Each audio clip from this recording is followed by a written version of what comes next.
തത്സമയത്ത് സഹായത്തിനുള്ള കൃപയ്ക്കായി ഏത് സമയത്തും കൃപാസനത്തോടടുത്തു വരുവാൻ ദൈവം നമുക്ക് നൽകിയിട്ടുള്ള പുത്രത്വത്തിന്റെ പദവിക്കായി ദൈവത്തിന് സ്തോത്രം.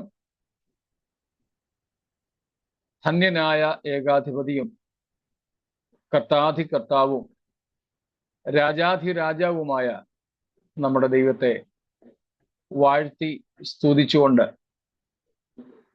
ബഹുമാന്യരായ കർത്താവിന്റെ ദാസീദാസന്മാർക്കും ദൈവജനത്തിനും ക്രിസ്തീയ വന്ദനങ്ങൾ അറിയിച്ചുകൊണ്ടും നാം ഒരുമിച്ച് തിരുവെഴുത്തുകളിലേക്ക് നമ്മുടെ ശ്രദ്ധയെ തിരിക്കുന്നു. നാൾതോറും നമ്മുടെ ഭാരങ്ങൾ ചുമക്കുന്ന നമ്മുടെ രക്ഷിതാവായ കർത്താവിന് മഹത്വം, പുകഴ്ച, പ്രശംസ ഉണ്ടാകുമാറാകട്ടെ. നമ്മൾ വെളിപ്പാട് പുസ്തകം 6-ാം അധ്യായത്തെ ആസ്പദമാക്കി കഴിഞ്ഞ ചില ദിവസങ്ങളായിട്ട് നമ്മുടെ വിചിന്തനം ആരംഭിച്ചു. 6-ാം അധ്യായവുമായി ബന്ധപ്പെട്ട മറ്റു ചില ഭാഗങ്ങളിലൂടെ നമ്മൾ യാത്ര ചെയ്യുകയായിരുന്നു. അതിൽ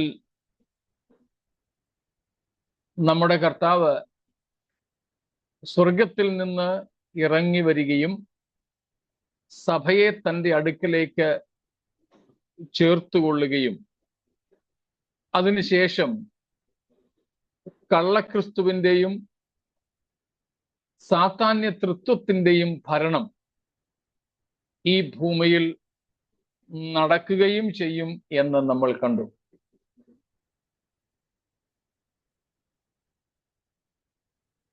സാത്താനാണ് ഭരണം നടത്തുവാൻ ആഗ്രഹിക്കുന്നത്. പക്ഷേ അവൻ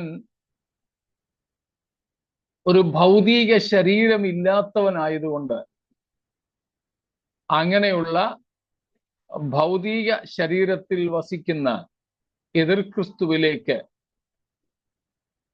കടന്നുകൂടുന്നു. അവന് തൻ്റെ അധികാരവും ശക്തിയും സിംഹാസനവും നൽകി ഈ ഭൂമിയിൽ ഭരിക്കുവാൻ അവൻ പണ്ട് മുതൽ ആഗ്രഹിച്ചത് ഏതായാലും അവസാന കാലത്ത് നടത്തുകയാണ്. അതിലൊരുപക്ഷെ അവൻ വളരെ സന്തുഷ്ടനുമായിരിക്കും. അപ്പോൾ തന്നെ പിശാചിനെ ഏറെ വ്യാകുലപ്പെടുത്തുന്ന, ദുഃഖിപ്പിക്കുന്ന, ദേഷ്യം പിടിപ്പിക്കുന്ന ഒരു കാര്യം അവന് ഇനിയും അല്പകാലമേ ഉള്ളൂ എന്ന തിരിച്ചറിവാണ്. നമ്മൾ ഓരോ അധ്യായങ്ങളുടെ പ്രധാന വിഷയങ്ങളെ പഠിച്ചപ്പോൾ കണ്ട കാര്യം ഓർമ്മ കാണുമല്ലോ. Satan will be limited to space and time. സ്ഥലകാലങ്ങളിൽ പിശാച് പരിമിതപ്പെടുകയാണ്. ആ പരിമിതപ്പെടുത്തൽ സാത്താനെ വളരെയധികം പ്രകോപിപ്പിക്കും. അതുകൊണ്ട് വെളിപ്പാട് 12 നമ്മൾ വായിക്കുന്നു, അവൻ മഹാകോപത്തോടെ ഭൂമിയിൽ ഭൂവാസികളുടെ അടുക്കലേക്ക് ഇറങ്ങി വന്നിരിക്കുന്നു. അപ്പോൾ സാത്താന്യ തൃത്വം ഈ ഭൂമിയിൽ ചുരുങ്ങിയ നാളുകൾ ഭരണം നടത്തും. ഇപ്പോഴും ലോകത്തിലെ പല മേഖലകളും നിയന്ത്രിക്കുന്നത് പൈശാചിക ശക്തികളാണ്. ലോകത്തിലെ പല മേഖലകളും നിയന്ത്രിക്കുന്നത് പൈശാചിക ശക്തികളാണ് ഇന്നും. അത് തിരിച്ചറിഞ്ഞുകൊണ്ടാണ് ഭക്തന്മാർ ലോകത്തിലെ കാര്യങ്ങൾ ആവോളം വേണ്ട എന്ന് വെക്കുന്നത്. ആവോളം വേണ്ടെന്ന് വെക്കുന്നത്. maximum minimizing the possession and use of the worldly things. Because the saints know that still the devil is controlling many of the world systems today. ഇന്നത്തെ പല ലോക വ്യവസ്ഥകളുടെയും നിയന്ത്രണം ഇപ്പോഴും സാത്താന്റെ കൈകളിലാണ്. അത് തിരിച്ചറിഞ്ഞുകൊണ്ടാണ് ഭക്തന്മാർ ലൗകികമായ കാര്യങ്ങളെ ആവോളം വർജിക്കുന്നത്. Maximum minimizing the possession and use of worldly things. നാം അത് തിരിച്ചറിഞ്ഞ് അതിന് പ്രകാരമുള്ള തീരുമാനങ്ങൾ എടുത്ത് തന്നെ ഈ ഭൂമിയിൽ ജീവിക്കേണ്ടതുണ്ട്. അങ്ങനെ പിശാച് ഈ ലോകത്തിന്റെ മുഴുവൻ നിയന്ത്രണവും ഏറ്റെടുക്കുവാൻ എതിർക്രിസ്തുവിലൂടെ ആഗ്രഹിക്കുകയും പരിശ്രമിക്കുകയും നല്ല പരിധിയോളം അവൻ വിജയിക്കുകയും ചെയ്യും.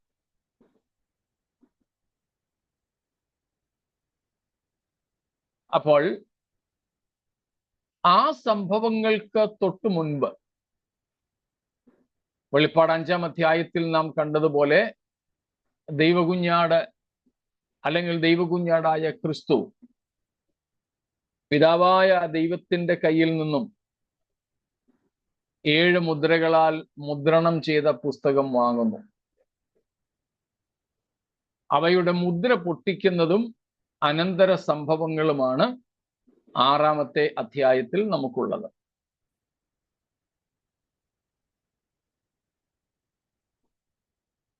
ആറാം അധ്യായത്തിന്റെ 1-ാമത്തെ വാക്യം വായിച്ചാട്ടെ.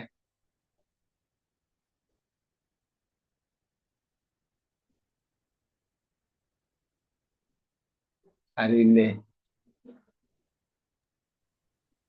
കുഞ്ഞാട് മുദ്രകളിൽ ഒന്ന് പൊട്ടിച്ചപ്പോൾ നീ വരിക എന്ന് 4 ജീവികളിൽ ഒന്ന് ഇടിമുഴക്കം പോലെ പറയുന്നത് ഞാൻ കേട്ടു. സ്തോത്രം. കുഞ്ഞാട് മുദ്രാഭേദനം ആരംഭിക്കുന്നു. നമ്മൾ നേരത്തെ തന്നെ 5-ാം അധ്യായത്തിൽ പഠിച്ചു. നമ്മുടെ വീണ്ടെടുപ്പിന്റെ പ്രധാനപ്പെട്ട രേഖകളും അതിൻ്റെ അവകാശ പത്രങ്ങളും ഒക്കെയാണ് ഈ പുസ്തകം എന്നുള്ളത്.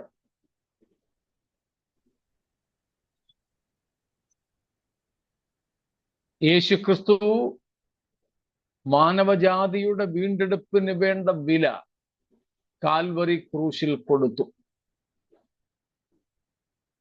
ക്രൂശിൽ കൊടുത്ത വില നമുക്ക് കാണുവാൻ കഴിയുന്ന ഒരു പരമകാഷ്ഠയാണ്.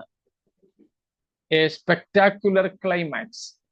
കാണുവാൻ കഴിയുന്ന ഒരു പരമകാഷ്ഠയാണ് യേശുക്രിസ്തുവിന്റെ ക്രൂശിലെ മരണം. എന്നാൽ യേശുക്രിസ്തുവിന്റെ ദൈവത്തോടൊപ്പമുള്ള സമത്വം തുടങ്ങി ദൈവത്വത്തിന്റെ മഹത്വത്തെ മുഴുവനും യേശുക്രിസ്തു ഉരിഞ്ഞു വെച്ചിട്ടാണ് ഈ ഭൂമിയിലേക്ക് കർത്താവ് വരുന്നത്.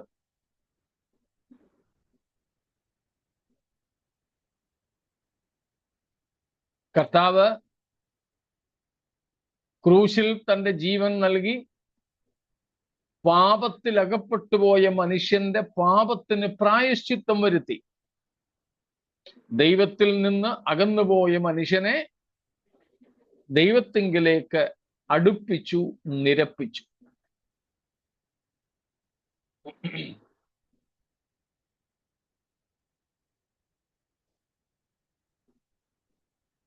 പാപത്തിന്റെ അടിമത്വത്തിൽ നിന്ന് മാനവജാതിയെ സ്വതന്ത്രരാക്കി. ഇതെല്ലാം യേശു തന്റെ ക്രൂശിൽ ചൊരിഞ്ഞ രക്തത്താലാണ് നിർവഹിച്ചത്. സാത്താനെ തന്റെ മരണത്താൽ നീക്കി. ക്രൂശിൽ അവനെ ആയുധവർഗം വയ്പ്പിച്ചു കീഴടക്കി. മരണപര്യന്തം ആയുഷ്കാലം മുഴുവനും മരണഭീതിയിൽ അകപ്പെട്ടിരുന്ന മനുഷ്യനെ മരണഭീതിയിൽ നിന്ന് ഉദ്ധരിച്ചു. ഇതെല്ലാം യേശു ചെയ്തത് കാൽവറിയിൽ ചൊരിഞ്ഞ ചോരയാലാണ്. ക്രൂശിലെ രക്തം, ക്രൂശിലെ രക്തം. അങ്ങനെ യേശു ക്രിസ്തു ഒരു വലിയ വില കൊടുത്ത് മനുഷ്യന്റെ വീണ്ടെടുപ്പ് സാധിപ്പിച്ചു.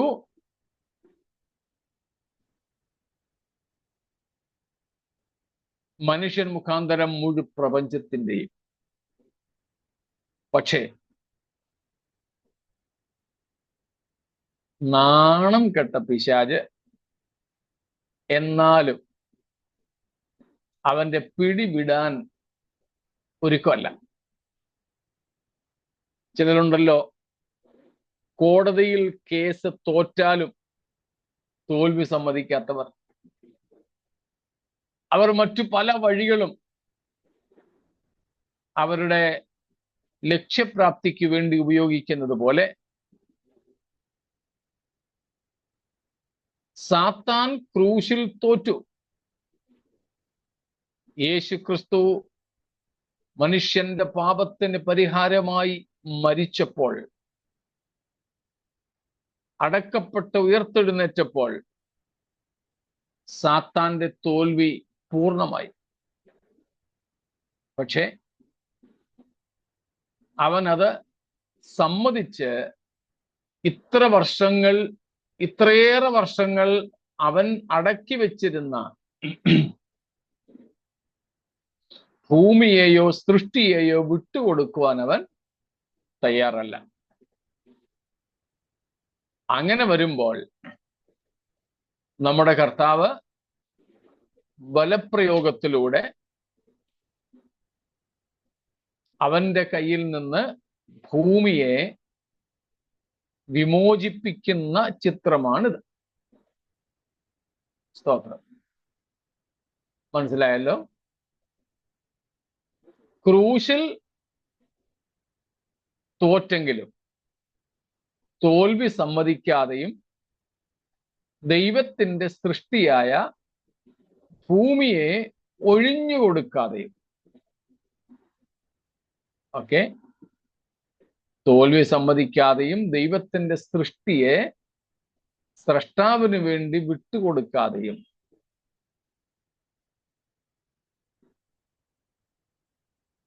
വീണ്ടും തങ്ങളുടെ ആധിപത്യത്തെ ദൈവത്തിന്റെ സൃഷ്ടിയിൽ സ്ഥാപിക്കാൻ ശ്രമിക്കുന്ന ശക്തികളെ നീക്കം ചെയ്ത് രാജ്യം പിതാവായ ദൈവത്തിന് ഏൽപ്പിക്കുന്ന പ്രക്രിയയിലാണ് ഏർപ്പെട്ടിരിക്കുന്നത് 6-ാം അധ്യായം മുതൽ.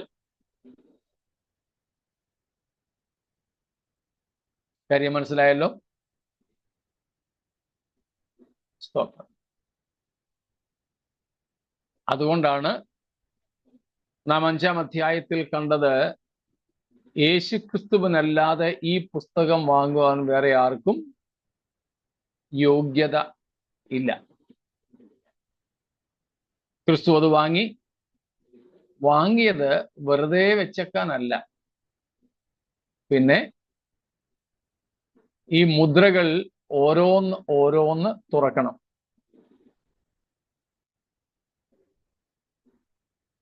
മുദ്രകൾ ഓരോന്ന് തുറക്കണം.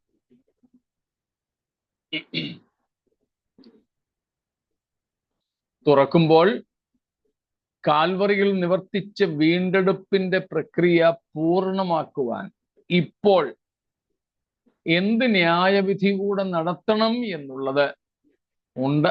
അത് നടപ്പിലാക്കി ഭൂമിയെ, സൃഷ്ടിയെ വീണ്ടുകൊള്ളുകയാണ് ഇവിടുത്തെ ലക്ഷ്യം. അതുകൊണ്ട് കുഞ്ഞാടാണ് മുദ്രകൾ പൊട്ടിക്കുന്നത്. കുഞ്ഞാടാണ് മുദ്രകൾ പൊട്ടിക്കുന്നത്. കുഞ്ഞാടിന് മാത്രമേ അതിന് അധികാരമുള്ളൂ. ആ അധികാരം യേശുവിന്റെ ക്രൂശ് മരണത്തിലൂടെയാണ്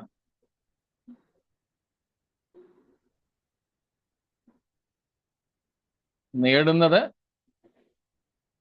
തെളിയിക്കുന്നത്. യേശു ക്രൂശിൽ മരിക്കാതെ തന്നെ ലോകത്തെ വീണ്ടെടുപ്പാനുള്ള അധികാരം ഉണ്ടായിരുന്നു. എന്നാൽ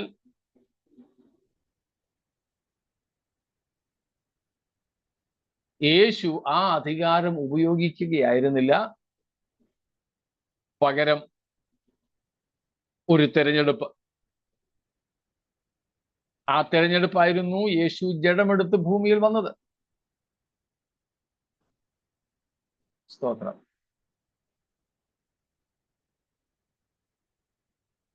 ആ ജഡമെടുക്കലിലൂടെ യേശു മരിക്കുവാൻ ഒരുങ്ങുകയായിരുന്നു. അങ്ങനെ യേശു ക്രൂശിൽ മരിച്ചു. വീണ്ടെടുപ്പിന്റെ പ്രക്രിയ അതിന്റെ താത്വികമായി നിറവേറ്റി.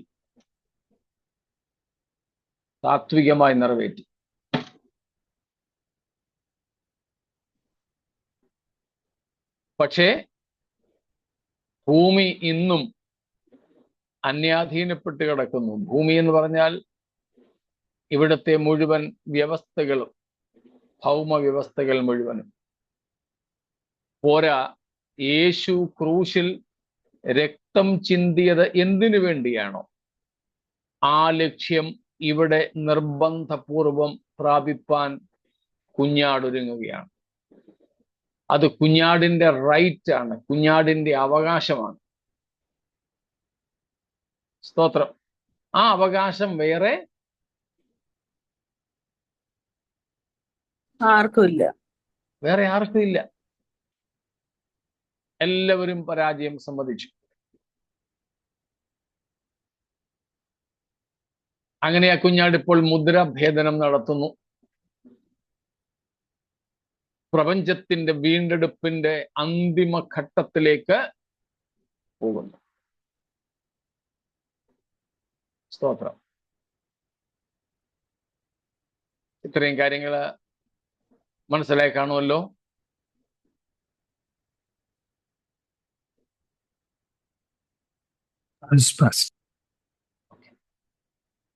അപ്പൊ കുഞ്ഞാട് 7 മുദ്രകളിൽ ഒന്ന് പൊട്ടിച്ചു, അല്ലെങ്കിൽ ഒന്ന് തുറന്നു.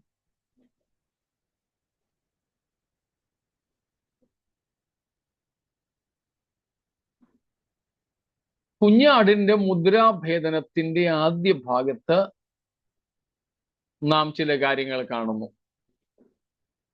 എന്താ? ആദ്യത്തെ 4 മുദ്രകൾ തുറക്കുമ്പോഴും 4 നിറത്തിലുള്ള അല്ലെങ്കിൽ 4 വ്യത്യസ്തങ്ങളായ കുതിരകൾ. ആ കുതിരകളിലൊക്കെ ഓരോരുത്തർ ഇരിക്കുന്നുണ്ട്. ഇതിന് സമാനമായ വല്ല ചിത്രവും നമ്മൾ എവിടെയെങ്കിലും കണ്ടിട്ടുണ്ടോ?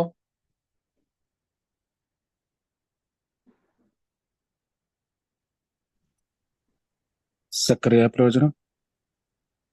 തീർച്ചയായിട്ടും. നാം ഇതിന് സമാന്തരമായ ഒരു ഭാഗം കാണുന്നത് സഖരിയ പ്രവചനം 6-ാം അധ്യായം 2 മുതൽ 8 വരെയുള്ള വാക്യങ്ങളിലാണ്. സഖരായ ചാപ്റ്റർ 6, 2-8. അവിടെയും പ്രവാചകനായ സഖരിയാവ് 4 കുതിരകളെ കാണുന്നു. പിന്നെ നിറവും കാര്യങ്ങളും ഒക്കെ വ്യത്യസ്തമാണ്. ആ വാക്യങ്ങൾ കൂടെ ഒന്ന് വായിച്ചാട്ടെ.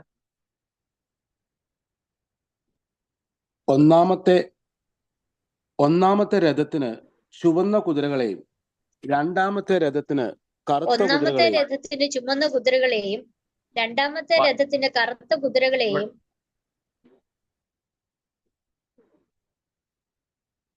ഓക്കെ വായിച്ചോ. നേരത്തെ സോണി ബ്രദർ വായിച്ചു തുടങ്ങിയായിരുന്നു. വായിച്ചോ സിസ്റ്റർ, വായിച്ചോ.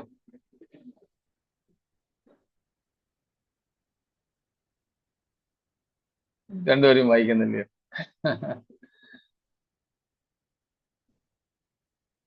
വായിച്ച സിസ്റ്റർ വായിച്ചു.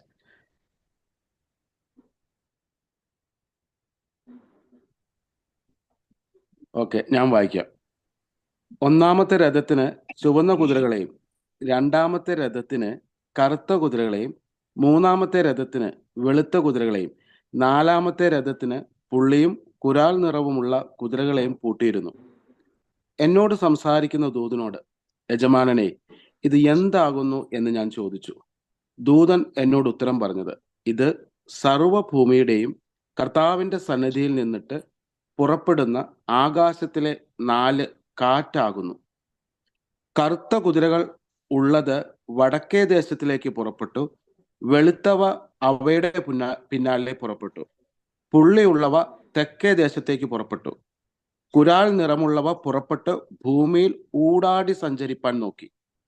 നിങ്ങൾ പോയി ഭൂമിയിൽ ഊടാടി സഞ്ചരിപ്പിൻ എന്നവൻ കൽപ്പിച്ചു. അങ്ങനെ അവ ഭൂമിയിൽ ഊടാടി സഞ്ചരിച്ചു.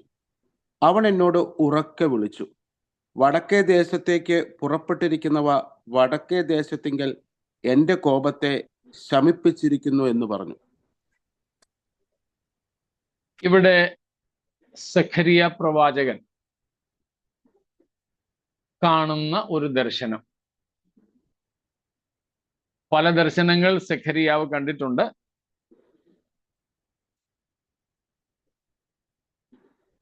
ഒന്നാമത്തെ അധ്യായം മുതലേ പലതരം ദർശനങ്ങൾ നമുക്ക് കാണാൻ പറ്റും. ഒന്നാം അധ്യായത്തിന്റെ 8-ാം വാക്യത്തിൽ, ഒന്നാം അധ്യായത്തിന്റെ 19-ാം വാക്യത്തിൽ, 20-ാം വാക്യത്തിൽ, 2:1, 3:1, 4:2, 5:1, 5:6 ഇവിടങ്ങളിലെല്ലാം സഖരിയാവ് ഓരോ ദർശനങ്ങൾ ദർശിക്കുന്നു. ഒന്നും കൂടെ ഞാൻ റെഫറൻസുകൾ ഒന്ന് പറയാം. വെളിപ്പാട് പുസ്തകവുമായിട്ട് ഈ റെഫറൻസുകൾക്ക് ബന്ധമൊന്നുമില്ല കേട്ടോ. സഖരിയാവിൽ വന്നതുകൊണ്ട് സഖരിയാവ് കണ്ട ദർശനങ്ങളെ ഒന്നെടുത്ത് പറയുന്നു എന്ന് മാത്രമേ ഉള്ളൂ. Chapter 1 verse 8 verses 19 and 20.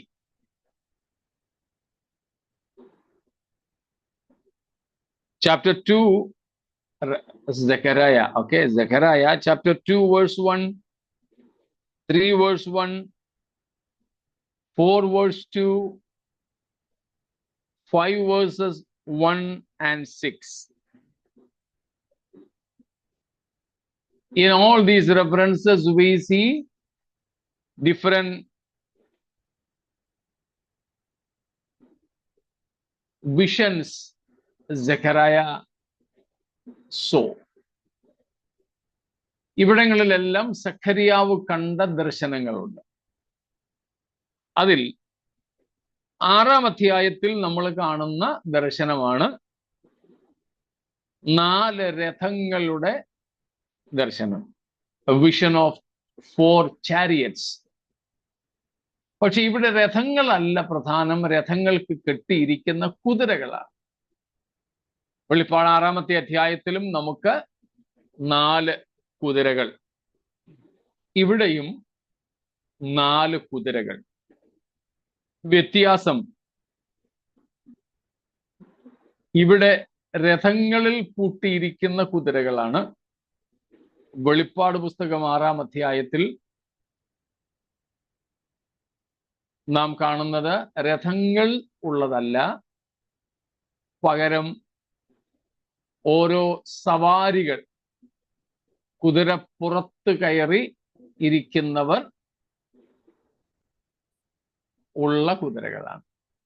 പിന്നെ വ്യത്യാസം നിറത്തിനുണ്ട്, നിറത്തിന്റെ വ്യത്യാസം. അടുത്ത വ്യത്യാസം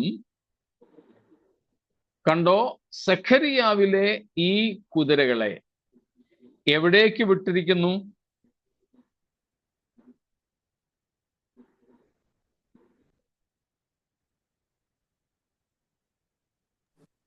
ഭൂമിയിലേക്ക്, റൈറ്റ്? ഭൂമിയിലേക്ക്, ദേശങ്ങളിലേക്ക്. ദേശങ്ങളിലേക്ക്. ഏതൊക്കെ ദേശങ്ങളിലേക്ക്?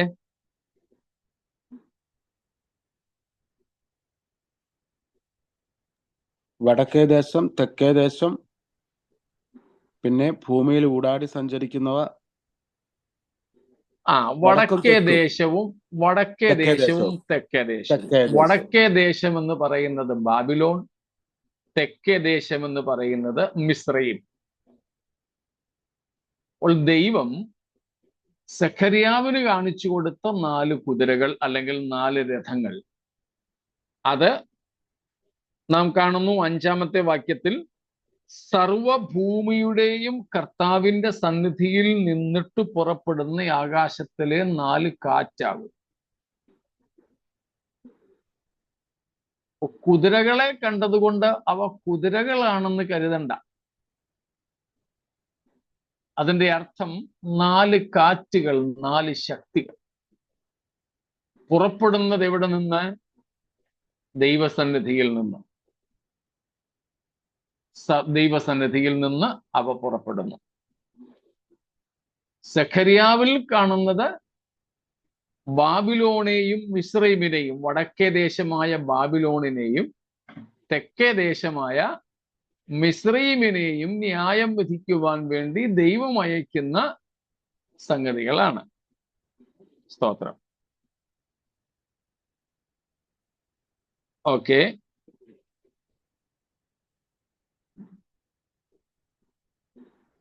ന്യായവിധിയുടെ, ശിക്ഷാ നടപടികളുടെ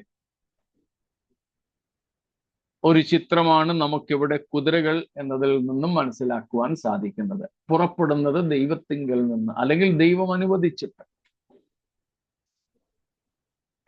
വെളിപ്പാട് 6-ാമത്തെ അധ്യായത്തിലെ 4 കുതിരകൾ, അവയെയും നമുക്കിങ്ങനെ മനസ്സിലാക്കാം. കേവലം 2 രാജ്യങ്ങളിലേക്ക് അല്ലെങ്കിൽ ദേശങ്ങളിലേക്കല്ല അവയെ അയച്ചിരിക്കുന്നത്, അന്നത്തെ മുഴുഭൂമിയിലേക്കും കൂടെയാണ്, സർവഭൂമിയിലേക്കും കൂടെയാണ് വെളിപ്പാട് പുസ്തകത്തിലെ കുതിരകളെ അയച്ചിട്ടുള്ളത്. സഖറിയാവിലേതുപോലെ തന്നെ പുറപ്പെടുന്നത് ദൈവത്തിങ്കൽ നിന്ന് തന്നെയാണ്. ഉത്ഭവം.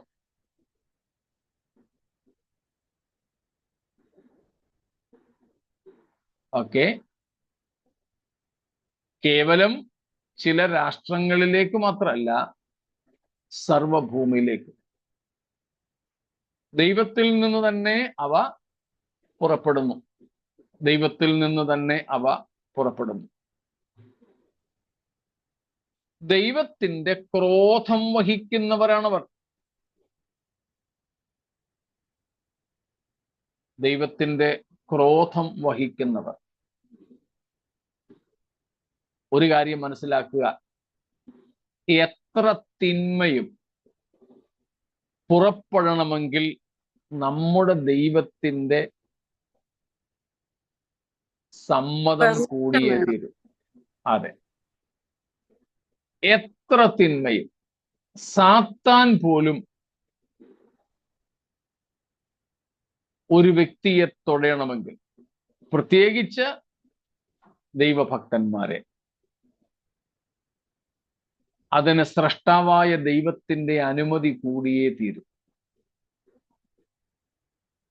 ദൈവമാണ് അവയെ അയക്കുന്നതെങ്കിൽ അതിന്റെ നിയന്ത്രണവും ദൈവത്തിന്റെ തന്നെ കയ്യിലായിരിക്കും. ഇവിടെ ഇപ്പോൾ നാം കാണുന്നത് ഭൂമിയെ ന്യായം വിധിപ്പാൻ, നമ്മൾ പഠിച്ചിട്ടുള്ളതുപോലെ അന്ന് ജീവിച്ചിരിക്കുന്ന യഹൂദന്മാരെയും ജാതികളെയും ശിക്ഷിക്കുവാൻ ശിക്ഷാ നടപടികളുമായി ഇവയെ വിടുന്നു. പക്ഷെ നിയന്ത്രണം അപ്പോഴും ദൈവത്തിന്റെ കയ്യിൽ തന്നെയാണ്. സ്തോത്രം. അത് നമുക്ക് ഈ 6-ാം അധ്യായത്തിൽ വ്യക്തമായി കാണുവാനും സാധിക്കുന്നുണ്ട്. 6-ാം അധ്യായത്തിന്റെ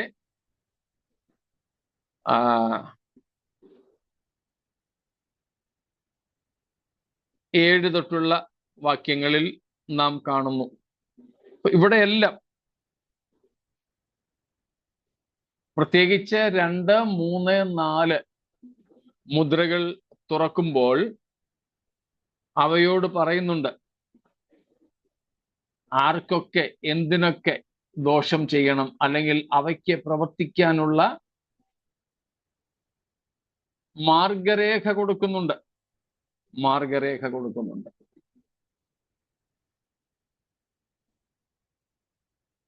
അത് നമുക്ക് പഴയ നിയമത്തിലും പലയിടത്തും കാണാം. യെഹെസ്കേൽ 9-ാമത്തെ അധ്യായത്തിൽ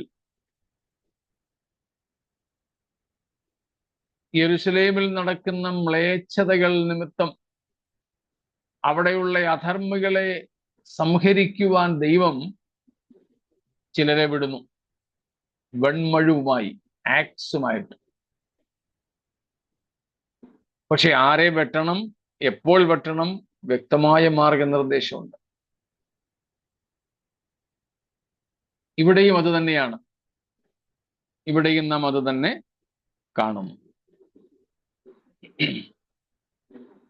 അപ്പോൾ ഈ ശിക്ഷാ നടപടികളിലും ന്യായവിധികളിലുമെല്ലാം നിയന്ത്രണം നമ്മുടെ ദൈവത്തിൻ്റെതാണ്. ഒന്നും കൂടെ വെളിപ്പാട് 6-ന്റെ 1-ാം വാക്യം വായിക്കാമോ? 6:1. കുഞ്ഞാട് മുദ്രകളിൽ ഒന്ന് പൊട്ടിച്ചപ്പോൾ നീ വരുക എന്ന് 4 ജീവികളിലൊന്ന് ഇടിമുഴക്കം പോലെ പറയുന്നത് ഞാൻ കേട്ടു. കണ്ടോ? 2 കാര്യങ്ങൾ ശ്രദ്ധിക്കുന്നു. ഒന്ന്, മുദ്ര പൊട്ടിച്ചത് കുഞ്ഞാടാണ്. വരിക എന്ന് വിളിച്ചതും ദൈവത്തിന്റെ സിംഹാസനത്തോടടുത്ത് നിൽക്കുന്ന 4 ജീവികളിലൊന്ന്. അതും നമ്മളിപ്പോൾ പറഞ്ഞതുപോലെ ദൈവിക നിയന്ത്രണത്തെ കാണിക്കുന്ന കാര്യമാണ്. ഈ സകല സംഭവങ്ങളിലും ദൈവത്തിന്റെ നിയന്ത്രണം, ദൈവത്തിന്റെ നടത്തിപ്പ്, അതാണ് നാം കാണുന്നത്.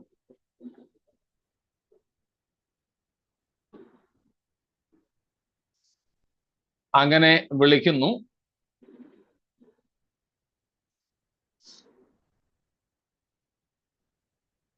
ഈ ജീവികളിൽ ഒന്ന് വിളിച്ചപ്പോൾ ആരെ വിളിച്ചു എന്നുള്ളത് സംശയാസ്പദമാണ്. ചിലർ പറയുന്നത് യോഹന്നാനെ വിളിച്ചു എന്നാണ്. യോഹന്നാനെ വിളിച്ചു എന്ന്. ചിലർ പറയുന്നത് അല്ല, വിളിച്ചപ്പം ആരാണോ വന്നത് ആ പുള്ളിയെ വിളിച്ചു എന്നാണ്.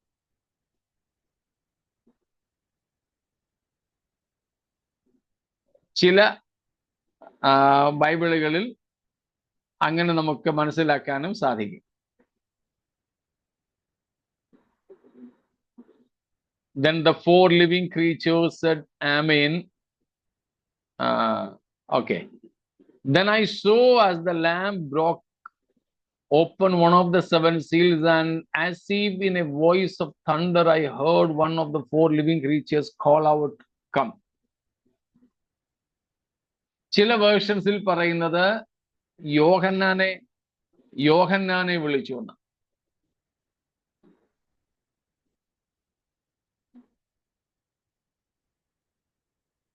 അപ്പം അത് ആരെ വിളിച്ചു എന്ന് വ്യക്തമാക്കാത്തത് കൊണ്ട് നമ്മൾ അതിനെക്കുറിച്ച് തലപോകേണ്ട ആവശ്യമില്ല.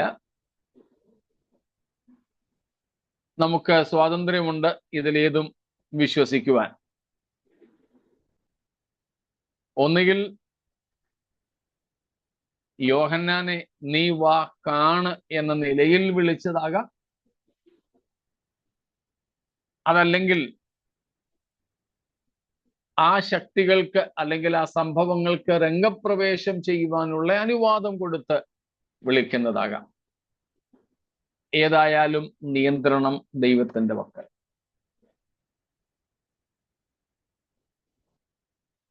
അങ്ങനെ വിളിച്ചപ്പോൾ സെഖരിയാവിൽ നമ്മൾ കണ്ടതുപോലെ ഈ 4 കുതിരകൾ വെളിപ്പെടുകയാണ്.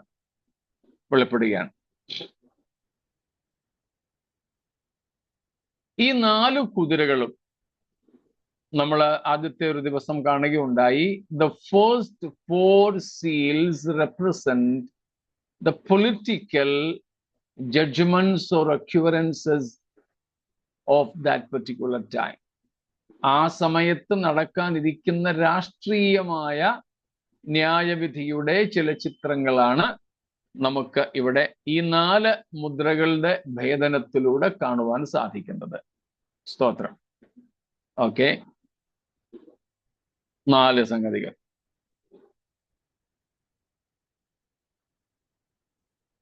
നാം ഇവിടെ കാണുന്നു,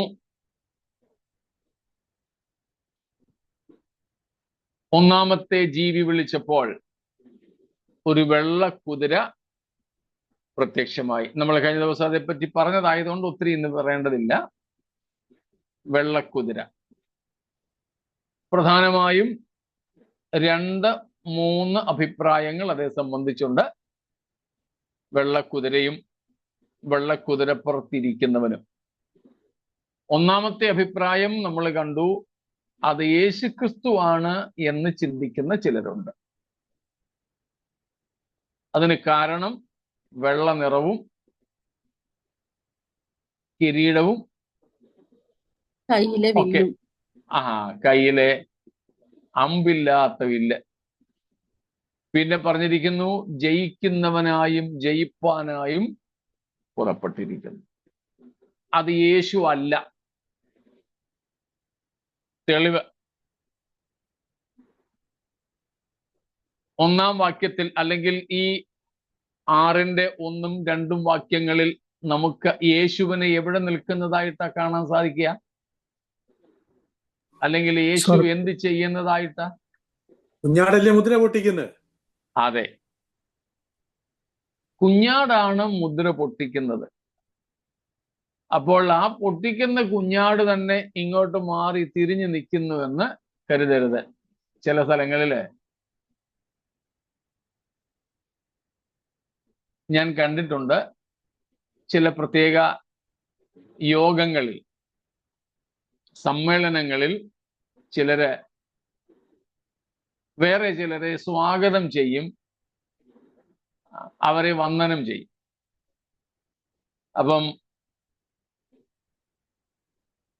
ഈ ഒരാൾ എഴുന്നേറ്റ് നിന്ന് വന്നിരിക്കുന്നവരെയൊക്കെ സ്വാഗതം ചെയ്ത് അവർക്ക് സ്വീകരണം, മാലയോ ബൊക്കയോ, ചിലയിടത്തൊക്കെയാണെങ്കിൽ ഷോൾ അണിയിക്കും, ചിലയിടത്തൊക്കെയാണെങ്കിൽ അവരുടെ നാടിന്റെ തൊപ്പി വെച്ച് തരും. അങ്ങനെ ഏതെങ്കിലുമൊക്കെ രീതിയിൽ വിരുന്നുകാരെയൊക്കെ ഇങ്ങനെ വന്ദനം ചെയ്ത് കഴിഞ്ഞിട്ട് ഏറ്റവും ഒടുവിൽ പറയും ചിലര്, ഇനിയിപ്പൊ എന്നെ വന്ദനം ചെയ്യുകയാണ്, ഇന്നാള് വന്നിട്ട് എനിക്കൊരു ബൊക്കെ തരുമെന്ന്. എന്നിട്ട് ഓടിപ്പോയി അപ്പുറത്ത് നിൽക്കും. ആ പേര് പറഞ്ഞ ആള് വന്ന് ഇതൊരെണ്ണം എടുത്ത് ഇതുവരെ കൊടുത്തുകൊണ്ടിരുന്ന ആളിനെ കൊടുക്കും.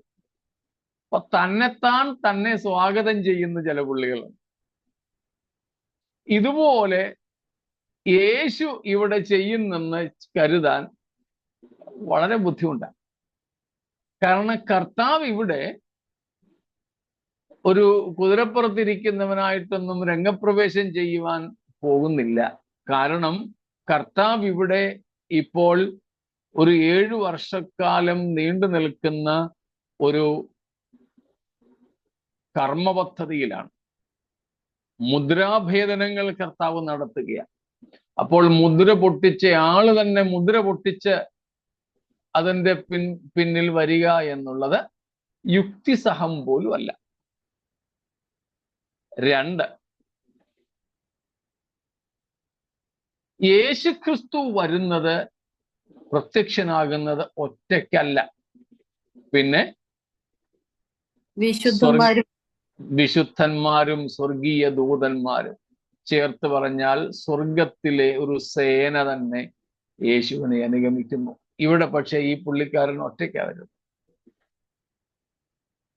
3, ഈ പുള്ളിക്കാരന്റെ തലയിൽ ഒന്നാം മുദ്ര കുഞ്ഞാട് പൊട്ടിച്ചപ്പോൾ വെളിപ്പെടുന്ന വെള്ള കുതിരപ്പുറത്തിരിക്കുന്നവന്റെ തലയിൽ എന്തുണ്ട്? ക്രൗൺ, കിരീടം. യേശുവിന്റെ തലയിലും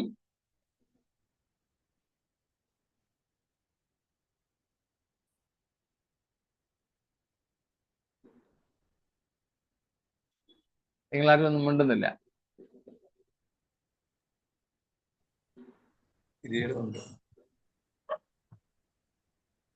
വ്യത്യാസം വല്ലതും കാണാമോ? പൊൻകിരീടം ചൂടി വരുമെന്നില്ലേ നമ്മളൊക്കെ? മുൾമുടി അളിഞ്ഞവൻ പൊൻകിരീട താരി ആയിട്ട് വരുമെന്നൊക്കെയാ പാട്ടോ. രാജമുടി ഉണ്ട്, രാജമുടി. രാജമുടി തന്നെയാണ് കിരീടം. രാജമുടിയുടെ മറ്റൊരർത്ഥമാണ് കിരീടം, ക്രൗൺ. 1000 കിരീടം അല്ലേ? 1000 കിരീടം. 1000 കിരീടം.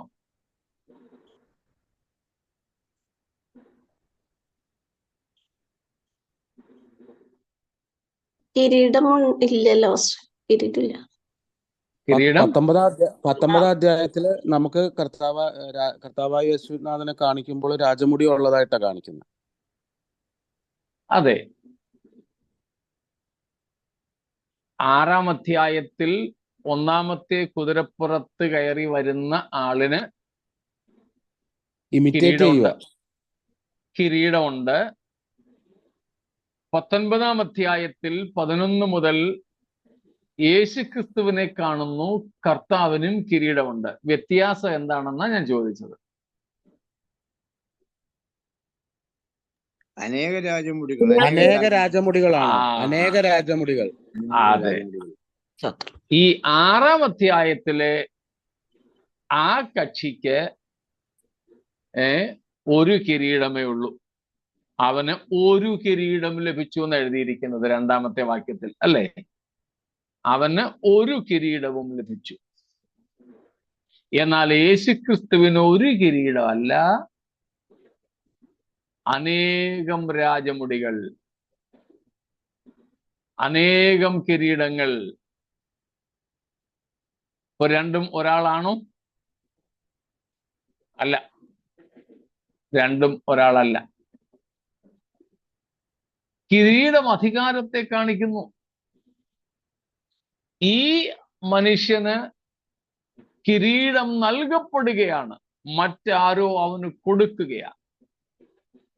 Only a given authority and only one crown.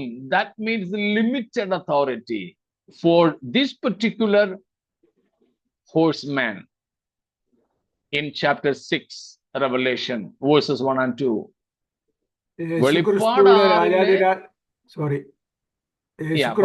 രാജാതിരാജാവായി വരിക അല്ലല്ലോ.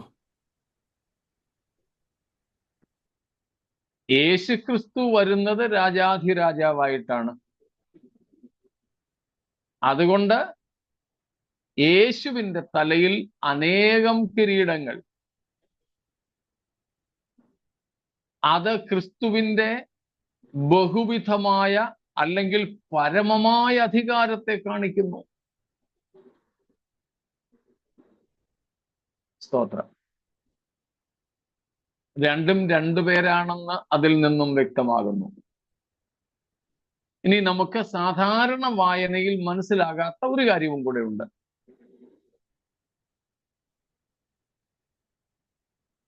ഈ രണ്ട് കിരീടങ്ങൾ തമ്മിൽ വ്യത്യാസമുണ്ട്.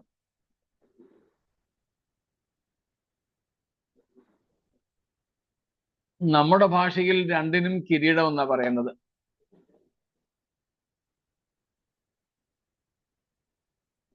എന്നാൽ ഗ്രീക്ക് ഭാഷയിൽ രണ്ട് വ്യത്യസ്തമായ പദങ്ങളുണ്ട്. ഒന്ന് ജയാളികൾക്ക് ലഭിക്കുന്ന കിരീടവും മറ്റൊന്ന് രാജാക്കന്മാർക്കുള്ള കിരീടവുമാണ്.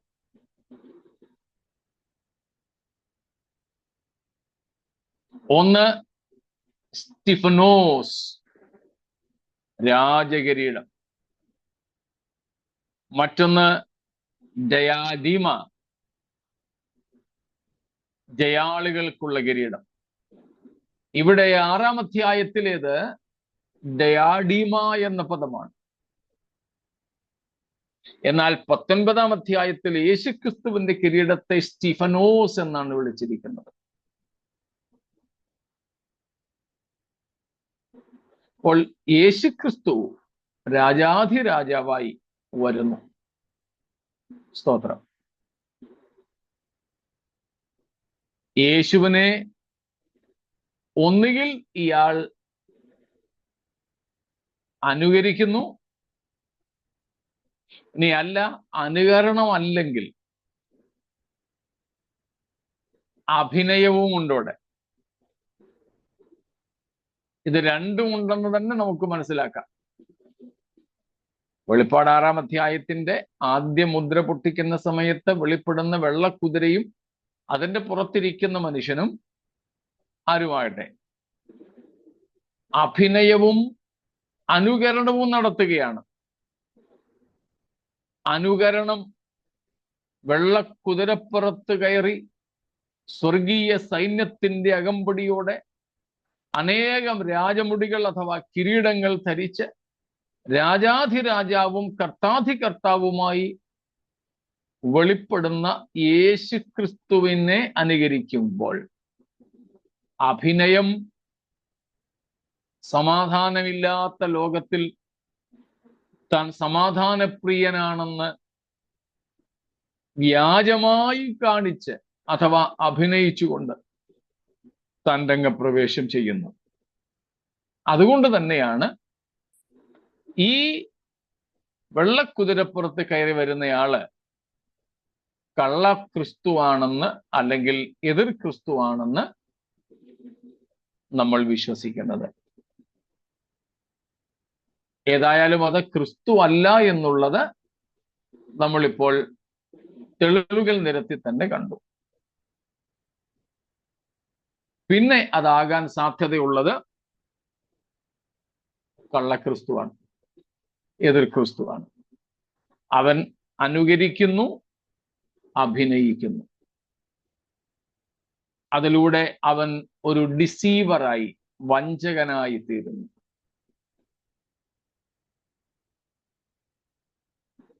അപ്പോൾ ഒന്നാമത്തെ അഭിപ്രായം ഇത് യേശുക്രിസ്തു ആണെന്നാണ്.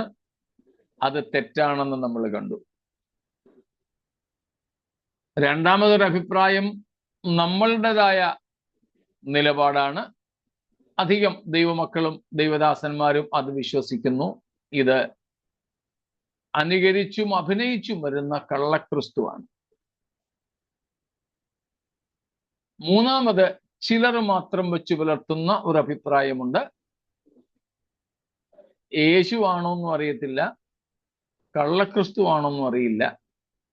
ഏതായാലും കിരീടവും വെള്ളക്കുതിരയും ഒക്കെ ഉള്ളത് ചരിത്രപരമായി നോക്കിയാൽ ജയാളികൾക്കാണ്.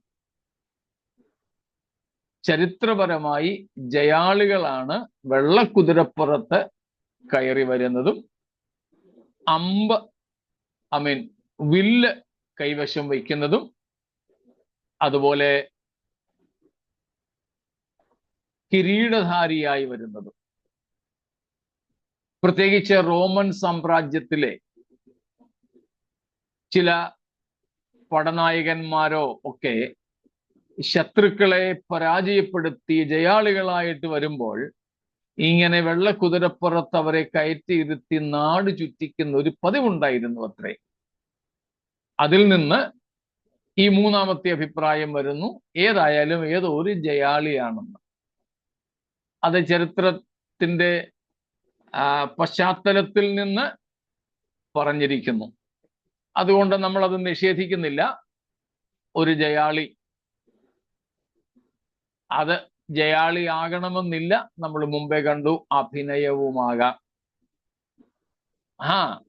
ഒരർത്ഥത്തിൽ അയാൾ ജയാളിയാണ്. ഇനി എതിർ ക്രിസ്തുവോ മറ്റൊരാളോ ആകട്ടെ, ജയാളിയാണ്. കാരണം അന്നുള്ള മുഴു ലോകത്തെയും തന്റെ വഞ്ചന കൊണ്ട് കബളിപ്പിക്കുവാൻ തനിക്ക് സാധിക്കുന്നു. അതുകൊണ്ട് ആ അർത്ഥത്തിൽ തീർച്ചയായും അയാൾ ജയാളി തന്നെ. ആ അർത്ഥത്തിൽ, ആ പരിമിതമായ നിലയിൽ കേട്ടോ, ആ പരിമിതമായ നിലയിൽ.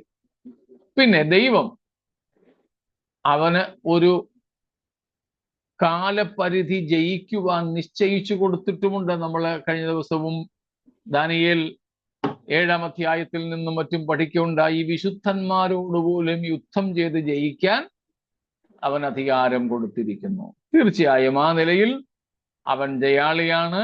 പക്ഷേ അവന് പരിമിതപ്പെട്ട കാര്യങ്ങൾ മാത്രമേ ഉള്ളൂ. നമ്മൾ ഇന്നലെയും ദാനിയേൽ 8-ാം അധ്യായത്തിൽ നിന്ന് വായിച്ചു. അവൻ ഉഗ്രബുദ്ധിയോടെ, ഉപായബുദ്ധിയോടെ, വളരെ ഉഗ്രതയോടെ ഭരിക്കും. പക്ഷേ അവിടെ എഴുതിയിരിക്കുന്നു, സ്വന്തം ശക്തിയാൽ അല്ല താനും. സ്തോത്രം. അതുകൊണ്ട് നാം വഞ്ചിക്കപ്പെടാതെ, നാം തിരുവെഴുത്തുകളുടെ അടിസ്ഥാനത്തിൽ നമ്മുടെ കർത്താവായ യേശുക്രിസ്തുവിന്റെ തേജസ്സിലുള്ള മേഘപ്രത്യക്ഷതയ്ക്കായി നമുക്ക് ഒരുങ്ങാം. നമ്മെ അതിനുവേണ്ടി ദൈവകരങ്ങളിലേക്ക് സമർപ്പിക്കാം. ബാക്കി ഭാഗം കർത്താവ് വന്നില്ലെങ്കിൽ നമുക്ക് നാളെ ചിന്തിക്കാം. സംശയങ്ങൾ എന്തെങ്കിലും ഉണ്ടെങ്കിൽ അതും നാളെ നമുക്ക് പങ്കുവയ്ക്കാം. സ്തോത്രം. ഈ വചനങ്ങളാൽ ദൈവം നമ്മെ അനുഗ്രഹിക്കട്ടെ. കർത്താവിന്റെ വരവിനായി ഒരുങ്ങുവാൻ ദൈവം നമ്മെ സഹായിക്കുമാറാകട്ടെ. സ്തോത്രം.